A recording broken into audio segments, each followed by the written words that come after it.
Hello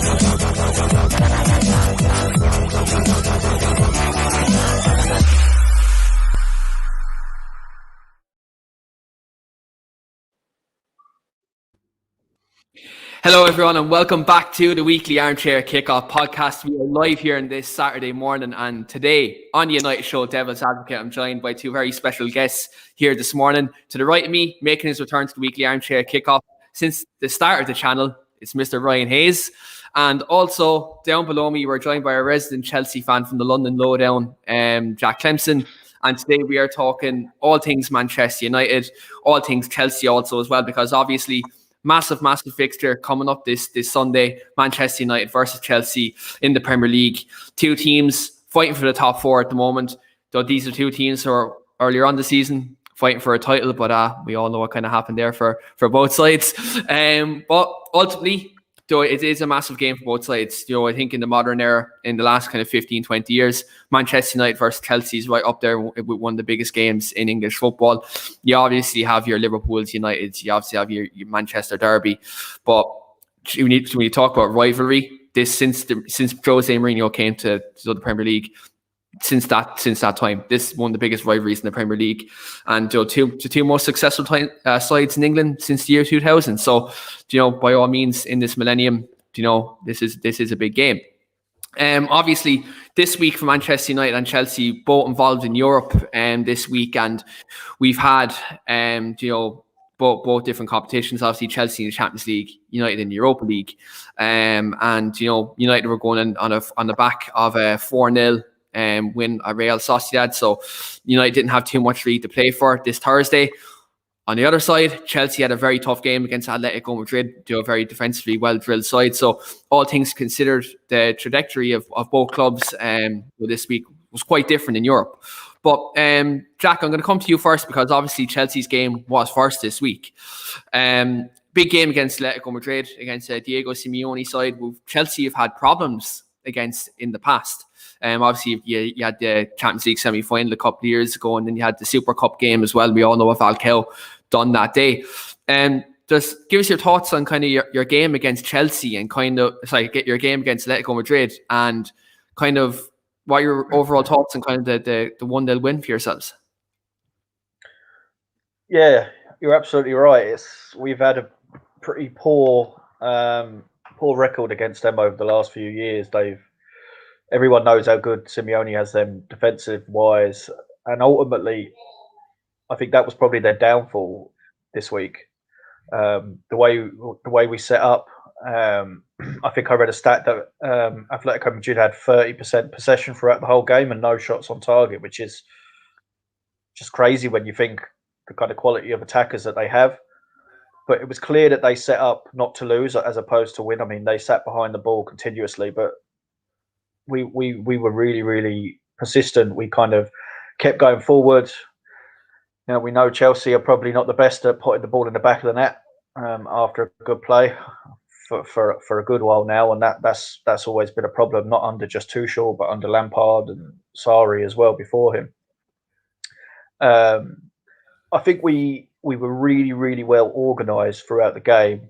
We had a game plan. I think the players knew exactly what they needed to do, and I think, in hindsight, I love Lampard, but we missed that under him. And I kind of feel that if Lampard was in charge of that game, we probably would have got picked off 2 or 3-0. And that's the difference between, I suppose, an experienced manager and a manager that maybe hasn't got that experience. Yeah. It's not to say that Lampard won't be a top manager in years to come. But just at the moment, I think the experiment didn't work, unfortunately. And it's sad because everyone loves him. And I don't think anyone thinks anything less of him. But Tuchel is a tactician, and he's really, really, really meticulous from what I gather and from what I've read and from what I've seen and his interviews. And I think in the modern day, players really do need that. They need to know exactly what their job is. Now, look, ultimately, it came down to an absolute lovely goal by Oliver Giroud, kind of bailing us out again as usual. But we put ourselves up in a really, really good position. I mean, 1-0 with an away goal going back to the bridge. I I think it's a really, really good footing to kind of progress, and I think we will. I think we will do it this year. Yeah, look, I think he has touched on it with Lampard. Do you think maybe with Tuchel, in-game management, he's shown that he's a lot better at doing that than Frank Lampard? Because obviously, I think one of the things that hindered Lampard was maybe some decision making in certain games and team selections. I think, look, me personally, I still think Frank Lampard deserved more time. I think when you look at how Ollie's got time at United and how he's turned it around, and people say Arteta has turned around in Arsenal, but I don't think he has. I think their league position speaks for itself at the moment. I think if they were very lucky to get through in that Europa League, they would have been Arteta out shouts if they got knocked out the other night. But when you actually look at the way Ollie turned around United and how well Lampard done with the youth players last season, like he done fantastically well without the buying players. And like when you consider the amount of players Chelsea bought, there was going to be a bedding in period. You're bringing in players from Bundesliga, you're bringing in players from the Dutch league. Like there was obviously going to be a bedding in period, and like, you weren't too far away from the top four. But I can see, like, we all know Roman Abramovich. He's ruthless. We all know that. Like Roman Abramovich. To your point there, actually, I just want to touch on a point you made there about bringing in the youth and having time. Right. The problem I don't think is that we lost a few games. I mean, obviously that doesn't help, but I don't think that was the reason. I mean, the board come out and said it clearly when they sacked him that they couldn't see a way out of it, and I think that was ultimately why they decided to go with another manager, because when things were going bad for us, there was no change. There was no change in tactics, no change in formation, no change in players. How do we get out of this? How do we, there was no progression. It was with Lampard, it was always kind of route one football, same position, same players, poor in-game substitutions, as you say. But there was never any signs of something different. I don't know how to explain it. I just don't think the board looked at it in the long term and thought he's going to do anything different to what he's doing now. And I think fans could see that as well. I mean, our teams even were picking us off because they knew how we were going to set up. They knew how we were going to play because it was always the same. He never knew his best 11. So although, players would come in and out, it was always the same type of football. Get it to the wings, try and cross it in. And we're awful at crossing balls in. Like I couldn't even. I'd love to hear a stat of how many goals we got from crosses. One thing you'd be remembered for, though, is bringing in some of the youth players, the likes of Mason Mount, the likes of Reece James.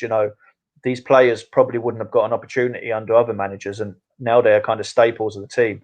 Look how well Mason Mount is doing. Reece James, I know he's been out the squad a little bit with Hudson-Odoi, but he's still going to be a top class player for us. So I think the board ultimately taking out feelings out of it were absolutely right to make that decision at that time. I know other young managers, like you say, Ollie and Arteta, have had an opportunity to change things. I just don't think our clubs run like that, to be honest. Look at Chelsea's model and the United's model. Like they're two completely different models. Now, look, I still think with Ollie, I think the jury's probably still out for him. I think that he is showing progression. I think that's the key thing. I think like since he's come in, he got out the deadwood out. Then last season, got more deadwood out. Got a third place finish. Got to 2 semi-finals. Obviously, like look, you can look at the semi-finals and how they didn't get over the final hurdle. But at the end of the day, 3 semi-finals. Sorry, I forgot about the FA Cup. Even though it's kind of not too hard to forget that. But gave you a trimming, didn't we? Yeah, when Harry Maguire decided to go to Wonderland or something. But like when you actually look at the progression Ollie's made, he's got a third place finish last season, 3 semi-finals. Again, another semi-final this season, and then like we're second in the league now. And I think like when you look at it, the proof is in the pudding. Like, the progress is there. I think what United fans will be looking at now is obviously cementing that second place this year, and I think maybe go out and win the Europa League. I think if we beat AC Milan, we're already favourites to win the competition. All the bookies' eyes, United are favourites at the moment. But when you looked at the teams when the group stage of this Europa League finished, and obviously the teams from the Champions League dropped down, people would have said Real Sociedad and AC Milan would have been two very fancy sides to win the Europa League this season. And if Man United go and we knock out Real Sociedad, which we have, and we go and knock out an AC Milan, I think winning that Europa League is very doable. I think the only threat that would be in the Europa League, I think realistically, probably you look at maybe Spurs. I think Spurs would be a threat to Mourinho in the cup competitions. We all know how well he can do in them. Yeah, well, yeah, that too. But Spurs and Newcastle. Yeah. Steve McGrath won't like that one. But all jokes aside, Joe's the cup competitions, he gets the job done. I think that's someone who would be a threat. Obviously, Roma are still they'd be a threat.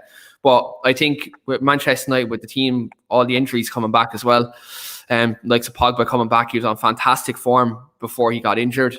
Just Scott McTominay coming back as well. He's been someone who's been criminally underrated this season. I think he's been a very good player.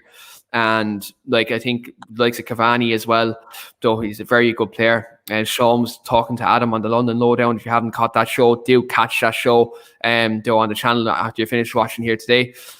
Sean was saying from a Chelsea perspective, he's delighted Cavani isn't playing this weekend because he's someone whose movement is important for United. And I agree with that. I think he's a fantastic player. But when you actually look at United this season, win the FA Cup and Europa League and cement that second place, that's progression under Ollie. You have to consider that he is doing a good job because he's had to move out a lot of deadwood. He's had to move out a lot of deadwood and then have to bring in young players and also buy his own players. And let's be frank, lads, when you look at the summer, he wasn't backed. The man wasn't backed. He didn't get his first targets, didn't get Jadon Sancho, didn't get Jack Grealish, didn't get a centre-back. When you consider that and he's second in the league now people can talk about the Scousers dropping off. But to be fair, that was inevitable. That was going to happen at some point. And if you go back in the Premier League preview, at the start of the season, I said the Scousers would drop off. Now, I didn't say they finished sixth. I said they probably finished third in the league, which actually I did. I said third. That was my prediction. I said third place. And that you can change that prediction now if you want, Keane, though. No, I hope they finished sixth. But so do I. It'd be great, wouldn't it? But I said City would win the league this season. No, sorry, I said Chelsea would win the league this season. That was funny, actually. I said Chelsea and then City second, Liverpool third, United fourth. That was my prediction. But when you actually look at Liverpool, they've had a massive drop off. So I think for United, cement in second place and definitely win a trophy. Go for the FA Cup. Go for the Europa League. You need a trophy. He has to. He needs a trophy. Even if it's a lower ended trophy, he needs a trophy. Yeah, I think the Carabao Cup would have been ideal. I think that would have been ideal to win because obviously even this lower end trophy, it would have been something to win. Now, obviously, Spurs win it now. You know yourself, it's gonna be treated like the Champions League. But DVDs is a lot. Yeah, the lot. You know yourself. But when all jokes aside, he could finish his second place and wins a trophy, we could be happy. Even even if we don't win a trophy this season and we finish second, I won't be too upset because that's still progress compared to last season. If you ask me. Yeah, it is. It still is overachieving. For me, if we do that, I think, it shows progress, and that's very, very, very important. Because then, if we get a big summer this summer, buy a centre back, buy a holding midfield player. I still think people are saying buy a right winger. I think Sancho is important. I was in the 90% club last summer. I was in that 90% club. I think we all were. Do you know what I mean? Shout out to Mark Goldbridge for that one. We were that I was going to get the 90% T-shirt and everything with Jadon Sancho's face on it. But I think he's a very important player to get that not right wing. I think Mason Greenwood, we all know he's going to be shoehorned into that striker role. I think Cavani's going to be always that year extension is going to be signed, and we do need to get right winger in, whether it's Sancho or whether it's another player. We'll see where it goes. But kind of talking about Europe, Ryan, we had the game against Real Sociedad. Now dead rubber, 0-0 draw. Yeah. Bruno Fernandes starts. I tweeted out on the day of the game when I seen Bruno Fernandes starting. I said I can understand Ollie's decision because Juan Matt is injured, Donny van de Beek is injured, we've no natural first team number 10s. People are saying start eating Galbraith. I completely get that thinking, but then you're playing 3 defensive midfielders in midfield, and you can see the goal in the first or second minute, you're in trouble. For you, overall thoughts in the game, 0-0. Axel Tuanzebe had this little goal in the second half. We've seen Amad Diallo come on, played quite well, I believe, when he came on, and showed it here as well. Getting a game as well. And all in all, I think the way positives we can probably take from the games, we've seen the youngsters. Bruno played well in the first half as well. He had a couple of good opportunities. I was when I seen Rashford kind of play come on the second half, I was shitting the bed nearly, because I was thinking, fuck, if he gets injured, we could be in trouble for Sunday, because I think Rashford against Chelsea is a very good record against them. But for you, what were your overall thoughts yourself? Would you kind of have the same kind of thinking as me? It was kind of the way positives you kind of take were maybe the youngsters, or do you take any more positives from that game? I'd be relatively similar. I'd say playing the youngsters, obviously seeing shoulder deteriorate, and Diallo coming on, especially, it's always great to see that, because you're going on about the club model earlier on, and that's just a prime example of it. Play the youth, you know what I mean? So yeah, I take that definitely as the positive from it. I suppose, Bruno, when it comes to him starting, I can see why he did it as well. Maybe start the game off kind of in control, keep control in the first half, make sure that they didn't get the early goal, just kind of keep the nerves settled. And if they did, then we still have him on to maybe make the difference. But I kind of had the feeling once I saw him starting that he wasn't going to finish the match anyway. I think it was just more of a thing of keeping the team kind of confident in the first half and making sure we didn't slip up. But yeah, look, 0-0. Attacking wise, we rattled the woodwork a few times, but yeah, obviously, the finishing must have just been a bit off. But sure, look, we'll take it anyway. We didn't concede as well, so it's nice to have the clean sheet at the back as well. Yeah, might give the defenders a bit of confidence. So, all in all, it might have been a boring game, but look, grand result in the grand scheme of things, because we're still through the knockouts now. I know AC Milan now, probably one of the hardest teams, probably the hardest team we could have got now in the draw, to be fair. But look, I'm fairly confident in them. I know I feel like they're hungry for silverware. So to be honest, I'm pretty confident if we beat AC Milan that we probably will go on to win it. Do you know what I mean? Maybe that's too much of a prediction, but I do believe that. But yeah, all in all, I think we're not doing too bad at the moment. I think cementing second as well would be very important. But yeah, I would love if we won the Europa League again. I know it's not really a major trophy, but it would be nice to win it all the same. Yeah, it would. It'd be good to win a bit of silverware, obviously, at the end of the season. And again, as you said, second place, Europa League. You have to consider that a good season. And I'm just saying this now. I'm just throwing this out there for all you Jose sexuals out there. If United finish second with the current points gap that we have between City now, and we win the Europa League, Ollie's officially a better Manchester United manager than Jose Mourinho ever was.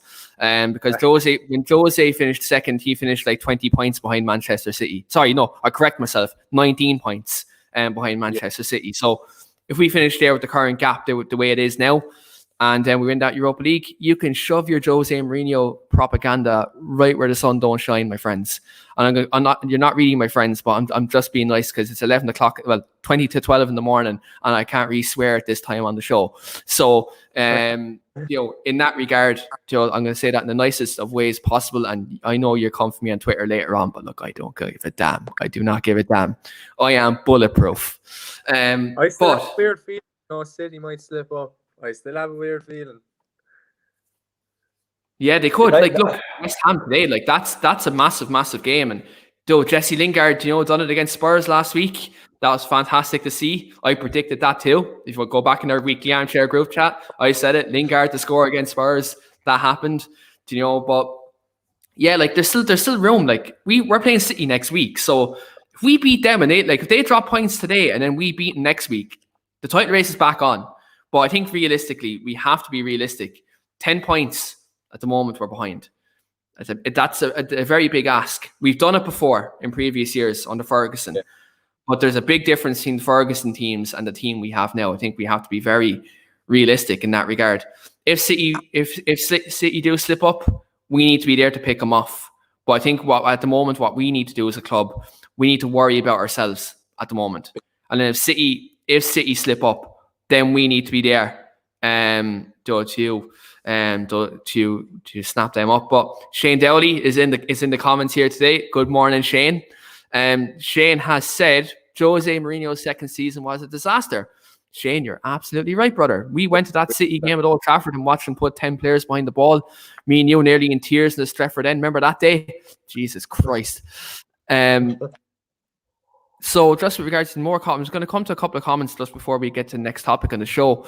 Reese has said in the comments, according to Sky Sports, who did a supercomputer calculation, Manchester City will top the league at 89 points. Manchester United finished second on 73 and Leicester on 73 points. Also, United better goal difference, Chelsea fourth. So Liverpool finishing outside the top four. What a beautiful sight. But yeah, like look, that there, what Reese's comment just said there with the supercomputer calculated, then United officially had a better season than what Mourinho did in that second season. And look, again, like, you know, we all know what that man is. He's a relic. He's finished. But looking ahead, obviously, to the weekend, Jack, Mason Mount, we just spoke about him earlier on. Now, we've been on this channel since April last year, and you've been kind of what I am for Bruno Fernandes, you are for Mason Mount in terms of propaganda. FC. But when you look at Mason Mount at the moment, everyone tipped him to be dropped under Thomas Tuchel. Everybody. But I'm going to hold my hands up. I'm going to hold my hands up here and say he's actually been very good under Thomas Tuchel in the last month or so. I think he's been probably Chelsea's best player. I don't know if you agree or disagree with me, but I think Mason Mount has been Chelsea's most consistent. He's the best player over the last month. And last 2 years. Last 2 years, I don't know. I'll give you this season anyway, because I think Kovacic last year was unbelievable. But when you actually look at the Thomas Tuchel era right now, and you look at everyone tipped him to be dropped and thrown out on loan or in the reserves, but you look at him now, he's playing quite well. The fact Frank Lampard fancied him, the fact that Gareth Southgate fancied him in the England team, and the fact that Thomas Tuchel is now choosing him and showing he's a reliable head. Do you think the stigma around Mason Mount can finally be removed, considering he's now he's doing it now under a third manager? I don't really understand why there is a stigma. I don't know. It's just some players are popular and then some players are not popular. Like everyone loves Phil Foden. And don't get me wrong, he's an absolutely quality young player. But yeah, I'd put Mason Mount in the category of him. But yet, no one rates Mason Mount. And the problem is that Mason Mount, controversial, go home and go to bed for yourself. Because, we'll go to bed. Like, what Mason Mount gives is what any team in the Premier League would love to have, is that engine in midfield, that kind of, that work, that energy. He just doesn't stop. He's always going. He's always looking for the ball. He's always tracking back. He's always winning the ball. He scores goals. He creates goals.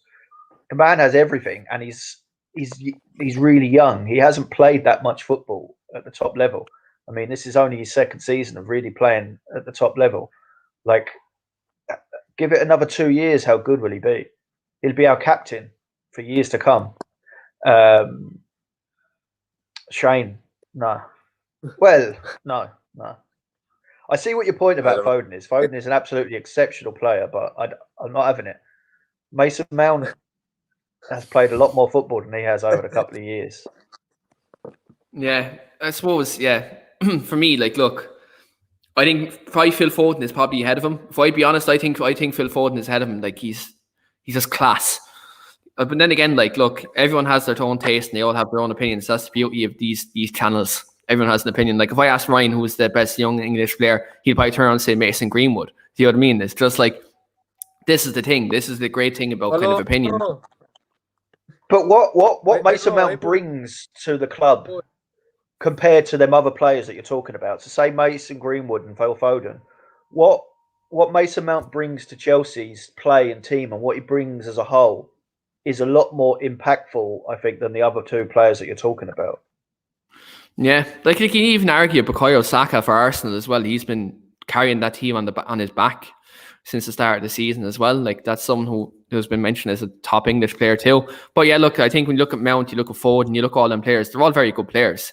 I think the stigma is finally being removed now. I think even from rival fans, in that regard. And look, it just remains to be seen. Like Shane has commented there with regards to Phil Foden. Shane has said Foden is doing it for the best team in England. Also, never had to serve an apprenticeship in the Championship. Fuck's sake. Oh, he just played 10 minutes a game every second game for the last 2 or 3 years. It's only now this season that he's actually got a run for a few games. He hasn't played at all, really. If you think about it, over the last few years that he's been in the first team squad, he's hardly played at all. Like realistically, he hasn't. Like you look at it, that's true. But I think when you're talking based on talent, when you look at overall talent, I think Foden is better. Mount is probably a better workhorse, and Mount probably does more work for the team. But I think Foden, like Shane mentioned in the comments there, like he's playing out of position. He's played right wing, he's played left wing, he's played false nine, and he's played centre midfield this season. I think, he's done it in every single position. And he's pulling up numbers and positions. So Mason Mount is the same. Mason Mount has played every position across the front three almost, and in midfield. He's done the same thing. He's played all of them positions, and he's consistent in every single position he plays. You won't see anyone on a game of football against any team in the Premiership at the 92nd minute that's still running like Mason Mount is to win the ball. You just won't. Yeah, look, I suppose, you look at in that respect, all very compelling arguments. And I think, Reese mentioned this in the comments there above as well. Like, he mentioned that the Mount stigma is the same as Scott McTominay. I think he's getting a lot of abuse from rivals, even though, he's a very good goal scorer midfielder this year, and he's ever evolving as well. And he's played, in multiple positions for United as well. But look, it is a compelling argument. I think England are just they're spoiled with riches at the minute, in terms of their attacking midfield talent. You look at the number 10s they have potentially going to yours, it's ridiculous. You have Foden, you have Maddison, you have Grealish, and you have Mount. That's ridiculous. Do you know what I mean? I know one of them players has an Irish passport and could have played for Ireland, and we'd love to have him. But then he realised he was quite a good footballer, so he didn't bother. Yeah, exactly. But yeah, imagine though, Grealish in the Irish squad now. And there's no disrespect to the Irish squad, because you've had some wealth of great players over the years, but at the moment you'd have Jack Grealish playing with a League Two holding midfielder, which we don't even know the name of at this stage, that was probably born in England or something. I don't know. It's a shame, really. But look, he made the right decision for his career, and he's an absolutely fabulous player. I can't stand him because he wears his socks all the way down like that. That just offends me. He has the smallest shin guards known to man. Imagine him turning up on the Sunday League pitch, them shin guards. He'll have no legs left. He'd absolutely be cleaned out of it. I'd focus on that anyway. I'd lunge into him. But just back to Mason Mount for a second. The problem with Mason Mount, if he makes a mistake, a wrong pass, or doesn't score a goal, you always see people jumping on his back completely. He gets an awful doing on Twitter and things like that, even from the Chelsea supporters. If he does something wrong, and a lot of people would say, "Oh, Mason Mount is Frank Lampard's love child," and all this and all that. But the man cemented and played himself into Tuchel's team, and now Tuchel isn't dropping him because he's playing phenomenal. You need someone with that energy in midfield and with that engine, someone who can run for 95 minutes non-stop.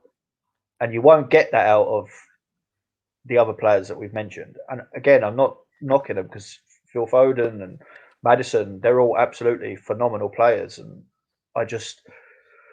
Maybe Mason's Mount's natural ability is not as good as Foden, but what Mason Mount brings to a team as a whole, I think, is a lot more than what Foden brings to Man City.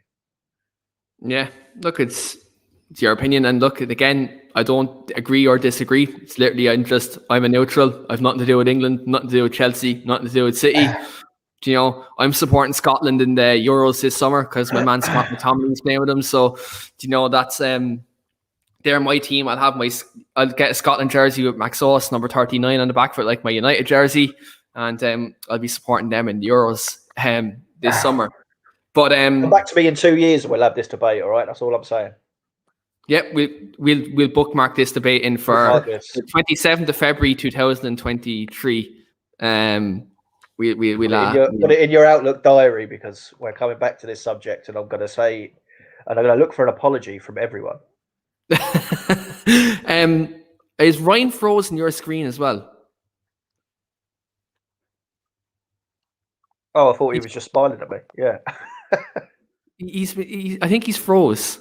I'm just going to message him because I think he's here, but I don't know if he's still here. He's had enough of my Mason Mount propaganda, you see, so he's pissed off. I just sent him a message. Actually, he's just frozen on my screen. But kind of looking ahead to the weekend, Jack. Tomorrow's game, Joe, against United and Chelsea, because obviously Ollie and Tuchel have played each other on quite a number of occasions. Ollie's obviously played. It's always been in the Champions League. Both games, 2 managers are 2-2. Like, it's 2-2 in terms of the games. Ollie's 2 wins, Tuchel is 2 wins. Most notably with these wins, all of these wins have come away from home.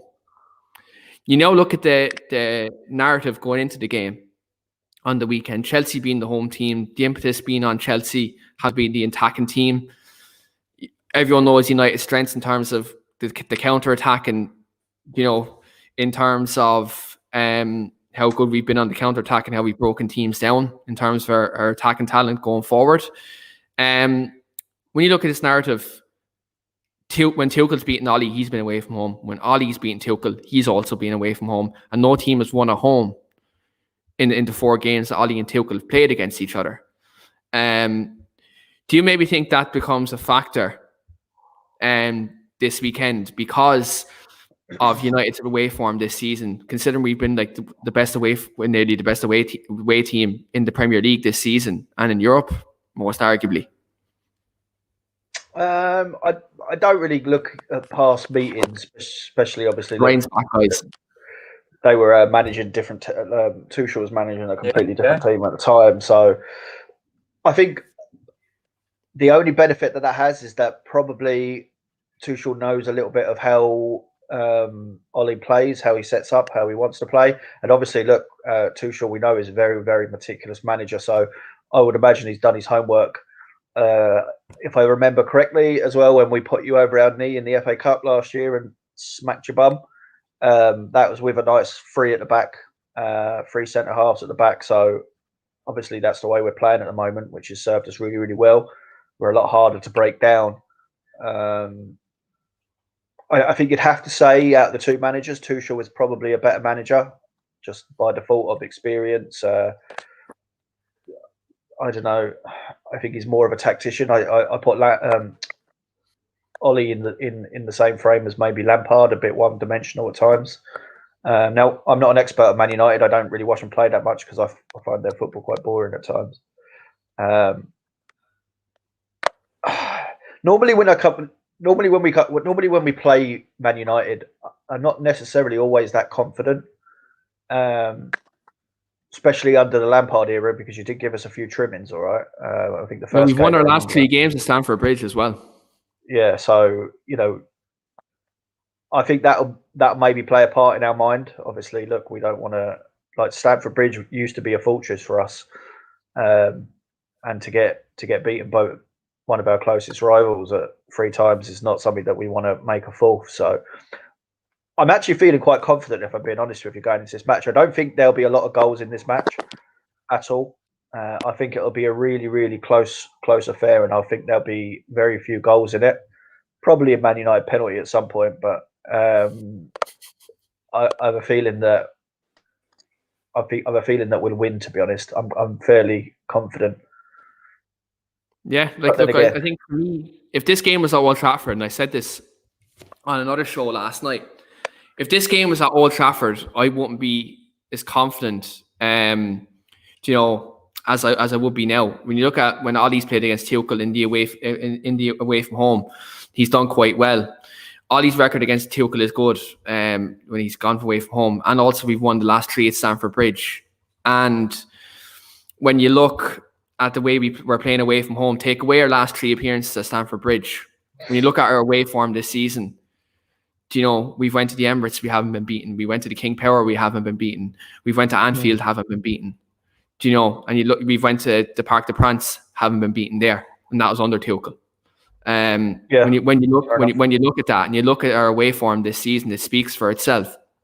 Now, by all means, I'm not being overconfident here because I know how good Chelsea can be. They have great talents in their team, and there's certain players in there who I take on my side. But when you look at with a fully fit Pogba and a fully fit Bruno, he doesn't get into our starting 11. But like when you look at Chelsea, they do they seem to be a better team under Thomas Tuchel, a bit more well drilled. Absolutely. So I think under Lampard, I think we give you a trimming. Being honest, I think if Lampard was manager, I think we give you a trimming with it because I think he'd go all out to open up at home, and we batter you on the counter. I think I think under Lampard that would happen. Under Tuchel, I agree. I think it'd be more a conservative approach. However, with Chelsea being the home team, I still think they will try to come out and open up in that regard. But I'm not going to give my score prediction now because I'm going to give that at the end of the show. But in that respect, I do have to say though, I'm more confident going into this game than I am if it was at Old Trafford because of our away form this season. We've been very good away from home, and I think if that continues, Chelsea could be in a spot of bother this weekend. Ryan, for you, are you more confident as well with this game being at Stamford Bridge, considering our magnificent away record this season? I think, like obviously, given the record that we have this season, you'd nearly automatically be more confident going into it, with it being away from home. But I don't know, I don't think you can really look at that nearly. I think you kind of have to look at the 2 teams really at the moment. And I don't know, are Chelsea on the up? I think definitely. I think with a result like that during the week, they're going to be very confident.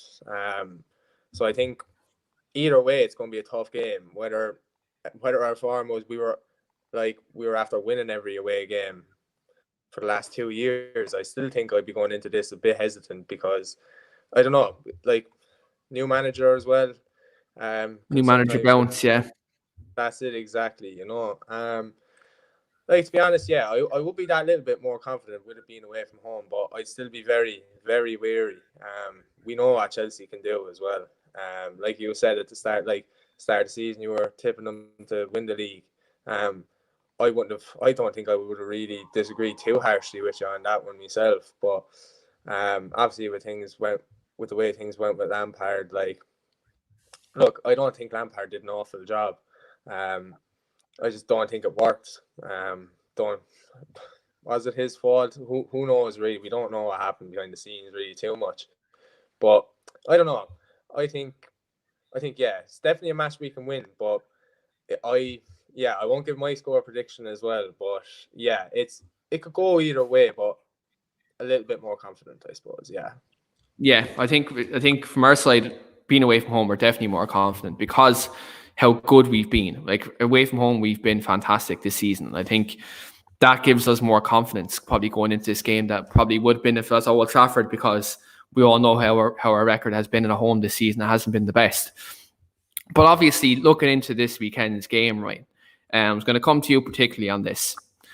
Yeah. Looking at our centre-back situation, obviously, Boy Lindelof started on Thursday. I thought played quite well as a partnership. I thought they actually were quite solid. Though they're both in line with each other, they're both communicating and they complemented each other. Now, obviously, the partnership we all know that Ollie goes to the whole time is Lindelof and Maguire. Do you maybe think Eric Boyd should be Manchester United starting centre back? Because for me, he's the best centre back at the club. I think massively he's the best centre back at the club, and I think the Maguire-Lindelof partnership, especially against Chelsea, could kill us. Like the Maguire-Lindelof partnership kill us, especially when you have Olivier Giroud with his physical presence. You know, you've seen how we conceded in the FA Cup against them. Do you think we should have Boye and Maguire as our centre back partnership going into the weekend? How do you look at that? Oh, 100%. I agree with you as well. I've thought Boye is our best centre back for the last, I'd say, about 3 years anyway. I think we're kind of starting to see that now. Like when he's fully fit, he's 100%, in my opinion, 100% our best centre back as well. I think we have to start Maguire and Boye. I just think when Boye plays, it's almost like he kind of has a half Bruno effect nearly. Like when he plays, our backline are definitely a lot more confident. Just like when Bruno plays, the whole team is confident, that kind of way. So I believe, I think it has to be Boye and Maguire. I won't go Boye Lindelof anyway, because I think we just need two bigger people in the centre back area to deal with like the aerial threat Giroud would have as well. I think Boye, as long as Boye is fully fit, he should be our starting centre back alongside Maguire anyway, because I just feel like Maguire would give a lot more of a physical presence than Lindelof would. And as far as, correct me if I'm wrong, but I think we've tried Boye and Lindelof under a few managers beforehand. Under Jose, They have worked really. So, to be honest, I think I'd be going Boye Maguire. As like I said, as long as Boye is fully fit, he's definitely our best centre back. So I don't see why we wouldn't. That kind of way. Yeah, and I think that, look, for me, I'm fully in total agreement. I think our boy, best centre back at the club. Obviously, look, he's made of wheat a big stone. He's always getting injured. But like, look, I think for me, and Shane's agreement as well in the comments, you go Boye and Maguire tomorrow, and because obviously you have that threat from Olivier Giroud in the box, so you do need Harry Maguire playing that game, because I think his aerial ability along with Boye's pace can both complement each other, especially. We've a comment in from Amy. It's going to come to that as well. Amy says, shouldn't be a case of who partners Maguire. It should be who partners Boye. I absolutely agree. Again, Boye's the best centre back at the club. He should be the number one centre back. And Jack, you're going to love this comment. It's comment in from Shane Dowley. Shane has said, tomorrow's game is the best London derby of the season. So Shane has a narrative here that he's been building on. He's been commenting on the London lowdown shows last couple of weeks, and he said Manchester United are the biggest club in London at the moment. Which Shane Dowley isn't very good at geography, then, is he? But I know what he's saying, but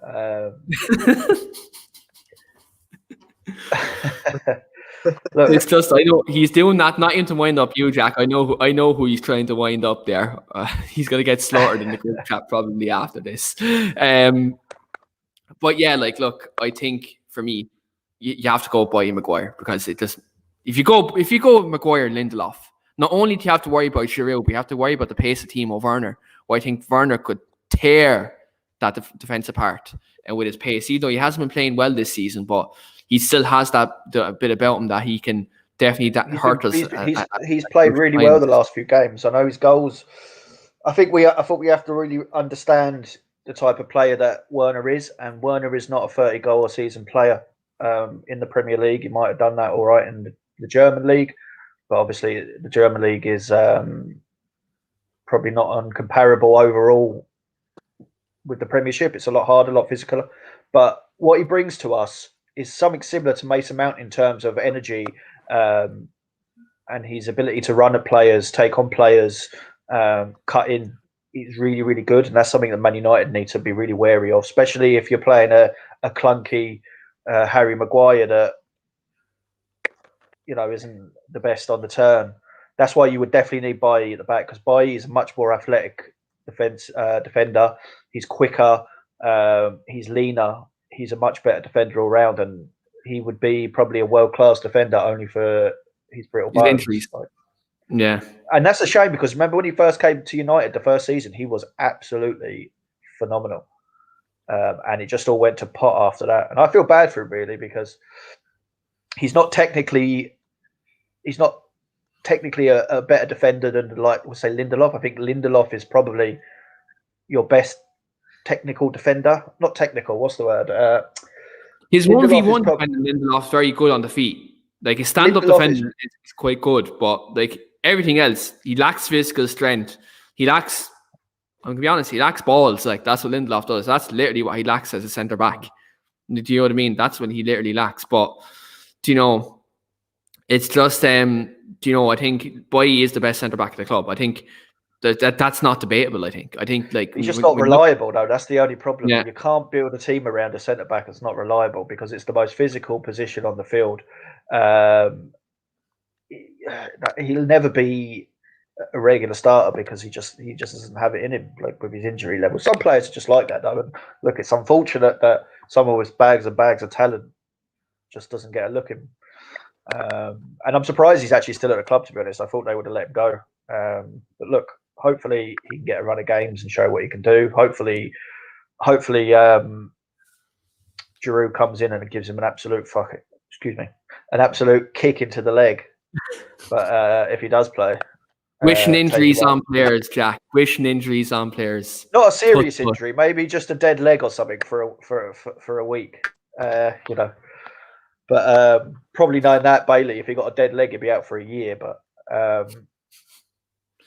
yeah, I know. Look, I'm confident tomorrow. I think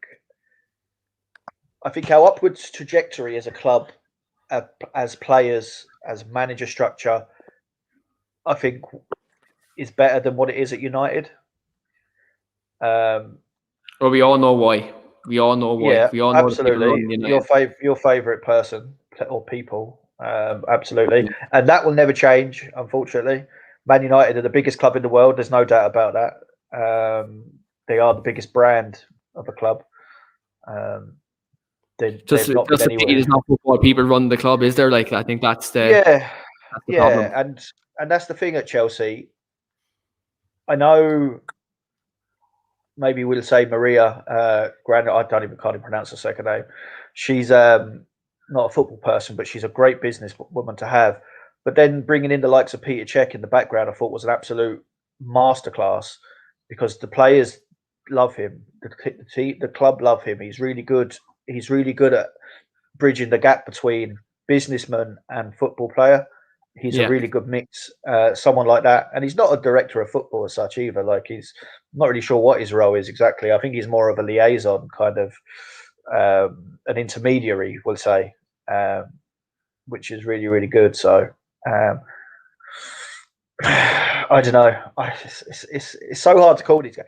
I reckon after the first 5 minutes of the game, you'll know if your team's turned up or not when in games like this. I think the first maybe 10-20 minutes of this game will tell kind of where it's going to go, and we'll see kind of what approach both teams take. Like Shane even mentioned, United may even revert to 3 at the back. So look, it'd be interesting to see.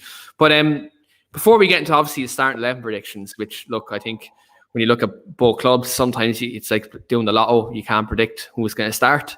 We're going to do a little combined 11 between the 3 of us. We're all going to give our combined 11s for both clubs. I'm going to do my combined 11 based on current availability and current form. So obviously, look, Paul Pogba would get into the team if he was fit. I think that's not debatable, but he's not fit. So he's not in my combined 11. I'm just going to say that straight. So you're going to base your combined 11s off current form and current availability. So I'm going to go first with my combined 11. Now, I think in my goalkeeping position, I'm going to be slightly biased here. I'm going to go Dean Henderson. Every time Dean Henderson's played in goal this season, he's done quite well. I think Edward Mendy and Kepa have been questionable this season. I think David De Gea has been questionable this season. Dean Henderson's the only goalkeeper who's probably been consistent this season. Probably hasn't played enough, in my opinion. I think he should be our number 1. That's another story for another day. But I'm going to put Dean Henderson is the goalkeeper in my combined 11. Right back was really hard because Aaron Wan-Bissaka has been so good in the last couple of weeks.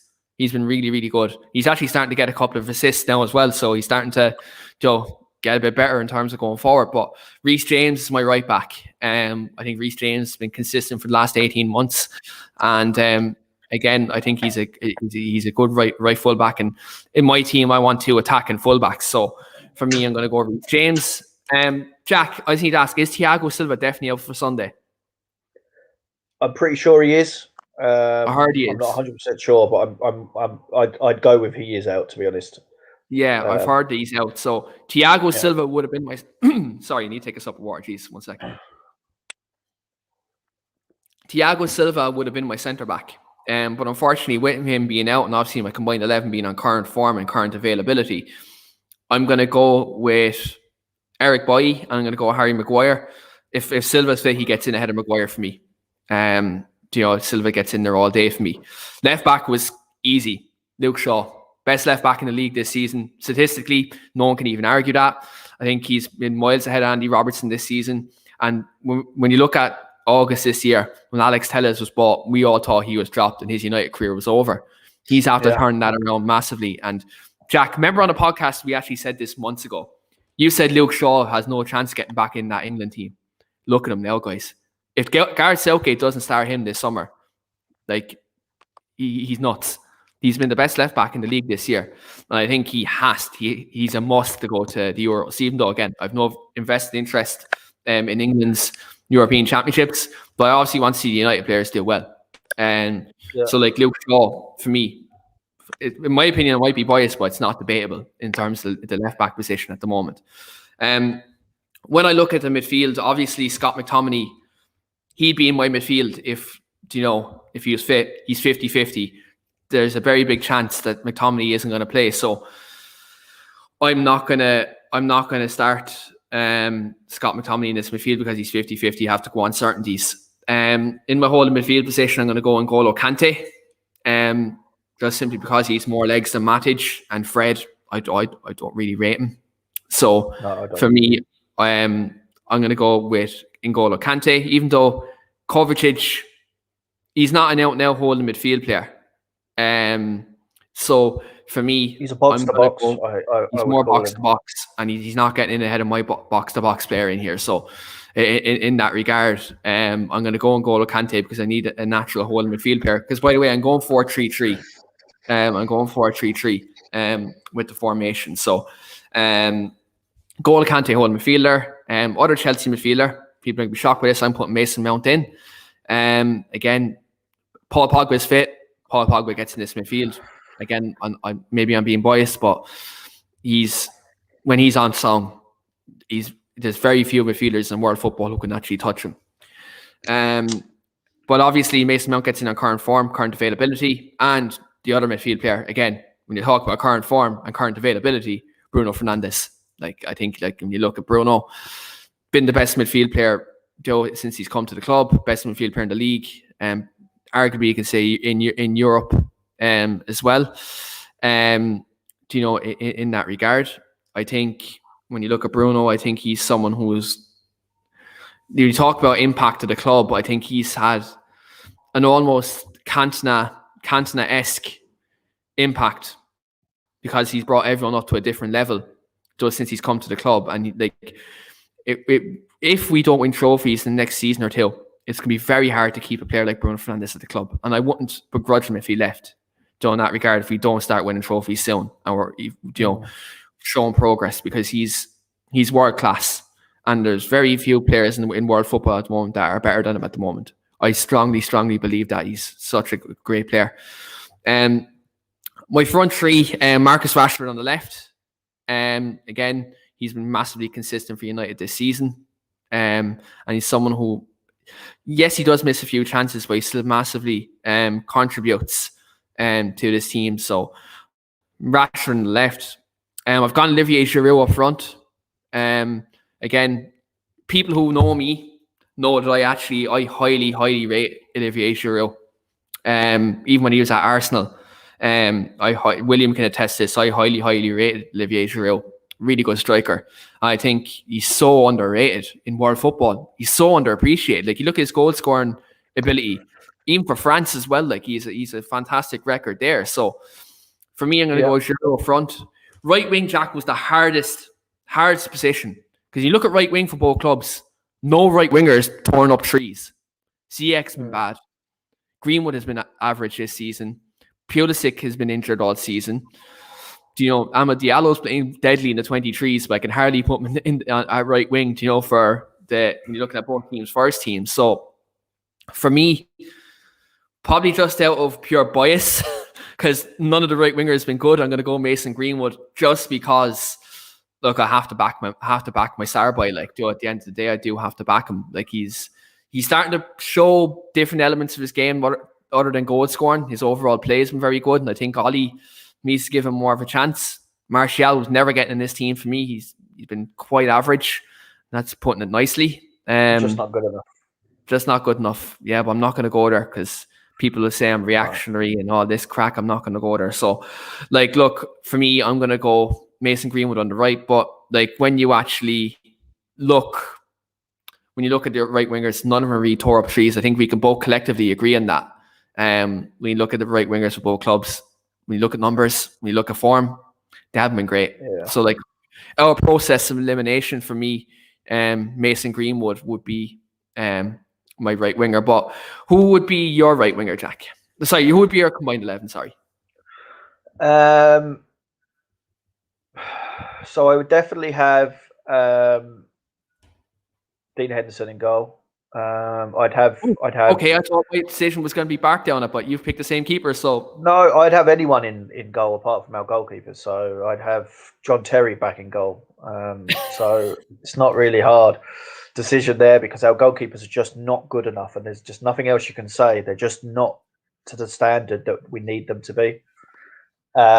Dean Henderson hasn't played anywhere near enough games, obviously, but from what he did last season, and look, he's a top goalkeeper. I'd definitely have him in. Right back, I definitely would go with Reece James as well.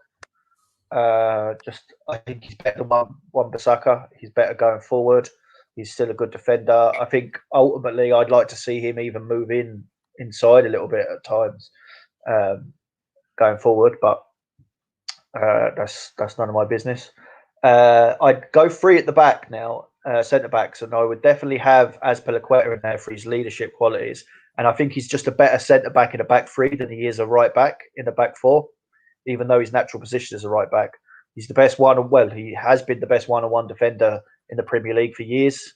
Maybe look, he's not so much anymore. Liverpool but he's fans would debate that. Liverpool fans would debate. Liverpool fans I don't care. They mean nothing to me. So. I would definitely put Bailey in there, but now one that you probably wouldn't think is, and it's just purely since Thiago Silva's been injured, Andreas Christensen has actually been really, really, really good for us under Tuchel. He's actually been solid. Now he's a bit like Lindelof in terms of he's a bit of a pushover. He's not as strong as a centre back needs to be, but technically he's probably our best centre back in terms of defensive. There's just parts of his game that need improvement, but he's been really, really good under Tuchel, really solid, safe. So I'm going to throw him in there. If it was a back four, I would definitely pick Luke Shaw, but I would go with Alonso because I think he's the best wing back in the league. I think his goal scoring ability up top, he's proved it time and time again over the years that he played under Conte. He was just phenomenal. He's under Tuchel. He's come straight back in after not playing for a year, 18 months, and been absolutely brilliant. I understand your point with Luke Shaw, but I just think in that wing back position, 100% he could. Yeah, no, I'd have to go with Alonso. I don't think there's many better wing backs in a back five than Alonso, to be honest. Midfield.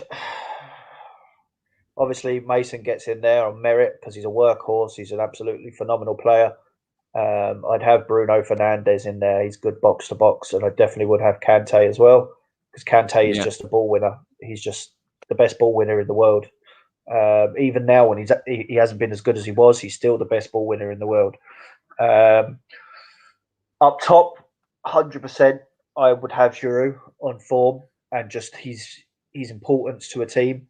For the man deserves so much respect for not getting game time over the years since he's been at Chelsea, not being allowed to, not playing and never kicking off once.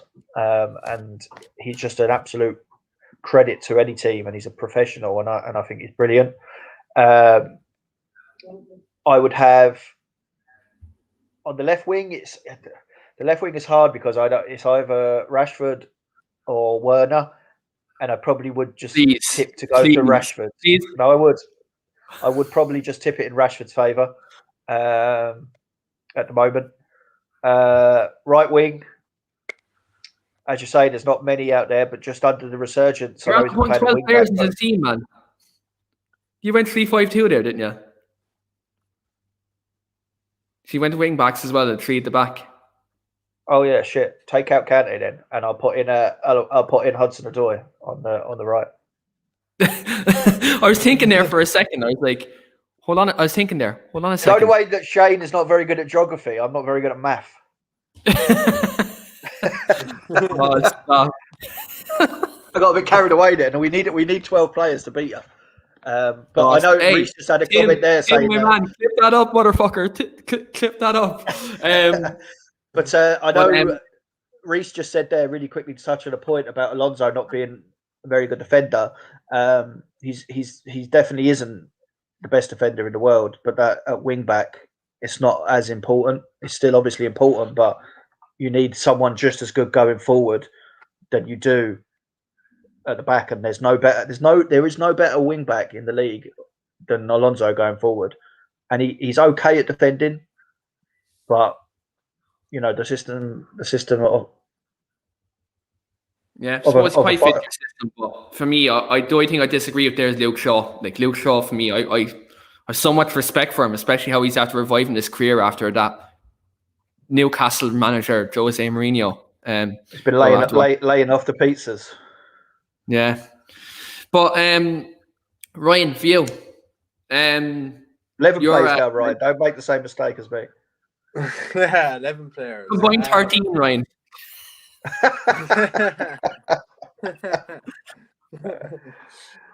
I don't know. Definitely go. I say starting in goal. I'd probably go Henderson myself. I don't know. You could say like he's a second fiddle to De Gea this year, but I don't know. I was watching highlights there again earlier on, and you could just hear Henderson even in the match the other day. Commanding it. Yeah, you could see he was telling the back defenders where to be, what to do. So I feel like he kind of added a bit of confidence to the back line there as well. So definitely I'd be putting Henderson in at the moment anyway. Yeah, right back, I'd probably go Reece James myself. I do love Wan-Bissaka, I can't lie, but I don't know, I just think Reece James kind of just has more going forward as well. And he can defend. So yeah, I go Reece James right back anyway. Now see my centre back, it's going to be a bit controversial because I would say Maguire and Bailly, because basically I feel like Maguire is a better player when Bailly's there. And pretty much if Thiago Silva was fit, I'd probably put him in ahead of Maguire. But yeah, not like based on fitness levels and stuff like that at the moment, I'd put Maguire in alongside Bailly. If Bailly wasn't there, Maguire would be nowhere near my choices there, to be honest. Left back, I would probably go Luke Shaw. I'd be playing 4 at the back myself. Like, I go Luke Shaw left back. I think he's been absolutely phenomenal this season. I think he can kind of have his poor patches, but I think he's just been very consistent in the last few months. So I definitely be putting Luke Shaw left back. Yeah, with Pogba out as well, McTominay, they'd both be in my team at the moment as well. But with him being out injured, I think I definitely have Bruno attacking midfielder. I'd probably put Conte. I do like Conte as well. In behind. Kind of struggle then really, to be honest with you. I'd probably put Mount as well. Just in ahead. Probably put Conte as the holding. to be honest, because Jack said it well. He's the best ball winner on the planet, and I would agree with it. And we're on about like Mount and earlier on, and he has like an unbelievable engine. I just think Conte, he's known for it, and he has been known for it since he's been at Leicester as well. So that's why I put him in. He's just an absolute workhorse. My top three, my front three, I go 4-3-3. Definitely Rashford out on the left. I don't even think it's a debate. I don't think not. Werner. I don't even think Werner should have been in that now, Jack, if I'm being honest with you. But yeah, I think Rashford definitely on the left. I put Giroud striker. To be honest, if Cavani was fit, I think he'd give him a bit of a run. I'm liking Cavani this year, man. But Giroud has proven a lot that he can do it in the league. He scored some amazing goals as well. His highlights, oh my God, his kids are going to think he's like prime Maradona, to be fair to you. Like, but yeah, no. The 4 times a year he plays. Yeah, exactly. Yeah. And on the right is a tough one. Big toss up between Hudson-Odoi and Greenwood, in my opinion. To be honest, like it sounds like Tuchel isn't too confident in Hudson-Odoi. I think if you look at the last few games, Greenwood, yeah, he's not scoring, he's not getting many assists, but he's playing very well. His link-up play is incredible. His movement is very good. He's getting quicker. You can see he's getting quicker and he's getting stronger. Yeah, it's a tough one. That would probably be where I'd struggle most, is actually the right wing. But I'd probably pick Greenwood at the moment. I just think he's linking up to play better. I feel like the team are a bit more confident with him there as well. So yeah, I put Greenwood anyway as my right wing, and that would probably be my that would be my start lineup anyway. You know what? We all nearly have the same, near enough the same combined 11. Me and Ryan have the exact same combined 11, which is great. Great minds think alike, Ryan. I love it, boy. But anyway, that's it, boy. Look ahead to the weekend. I'm not going to go into starting them predictions, because when you actually look at it, both teams are probably depleted. The combined 11s are great. So we'll go into score predictions in terms of this game, because obviously both teams are on decent form at the minute. The United are obviously, though, look like they're after picking up back another couple of points again recently, and Chelsea have the new manager bounce at Thomas Tuchel, and again I would say United's away record would be very good this season, so there is that carrot there. And so Ryan, kind of come to you first. How do you think it's going down tomorrow? It's a big toss-up. I think it's going to be a draw, if I'm being honest with you. It's either going to be a 1-1 draw, in my opinion, or 2-1 United. Maybe that's just my bias kind of speaking, but it all boils down to who we start at the back line tomorrow. If we start beating Lindelof, then Maguire and Lindelof, then it could very well be 2-1 the other way. To be honest, I can't really tell 100%, but I will go more towards 2-1 United. That will be my prediction for tomorrow anyway. 2-1 United. Jack? I think at the moment we're playing really well, Chelsea. I think we're hard to break down. We haven't conceded many goals at all over the last few games. United obviously are a threat on the penalty spot, so that's always a risk. Leicester have more penalties than Manchester United this season. Is anyone talking about that lately, or? No, we're talking about United. So, I think Chelsea. Jack, can I stop you right there? Actually, do Chelsea have more penalties than United this season? I don't have a clue, mate. I have a clue. I think they do. I think I seen the other day. Maybe more legitimate penalties. I don't know. But technology is there, so Manchester United's penalties are all justified. Yeah, we know how technology works. I'm going to go 1-0 Chelsea. 1-0 Chelsea. An absolute scorcher scorcher from Timo Werner cutting in on from the left, top right hand Exactly corner. 1-0 with Timo Mason Werner. Mount to wear Bruno Fernandes as a jacket for the whole game. Oh boy, if that doesn't happen, I'm coming for you, Mr. Clemson. I'm coming for you, Mr. Clemson. I know where you live. But anyway, You want to hope it doesn't. For me, I'm gonna go 2-1 Manchester United. Again, I think, as Ryan said, I think it really does hinge on who we play as centre back tomorrow. I think if we play Lindelof, Maguire, I think we can forget about it. I think we can really forget about if we play them two at the back. I think Giroud would fucking bully Lindelof at the back. And that's not like, I'm not disrespecting Victor Lindelof, because look, at the end of the day, he has his good games for the club too. But the proof is in the pudding. Like when you actually look at it, West Brom game, Newcastle, all these games, Lindelof gets bullied against big physical strikers. So Ollie, I know you don't watch this channel, and I know you probably wouldn't listen to what I have to say anyway. But do your research, watch the footage.